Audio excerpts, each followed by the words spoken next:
Fövqəladə Hallar Nazirliyinin sənayede işlərin təhlükəsiz görülməsi və dağ mədən nəzarəti Dövlət Agentliyi sənayede və dağ mədən işlərində təhlükəsizliyin təmin olunması istiqamətində səlahiyyətləri daxilində zəruri tədbirlərin görülməsini davam etdirir.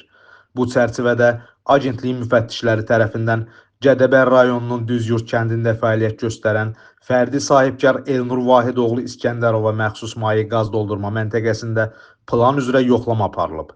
Yoxlama zamanı məntəqədə insan həyatı və sağlamlığı üçün təhlükə yaradan pozuntular aşkarlanıb.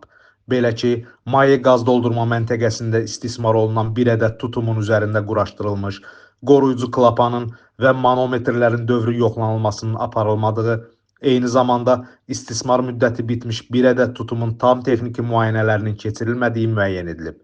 Aşkar olunmuş pozuntuların dərhal aradan qaldırılmasının mümkün olmadığı və insan həyatı və sağlamlığı üçün yaratdığı təhlükə nəzərə alınaraq, məntəqənin istismarı agentliyin əməkdaşları tərəfindən dayandırılıb və pozuntuların aradan qaldırılması üçün tərtib olunmuş aktın bir nüsxəsi sahibkara təqdim edilib.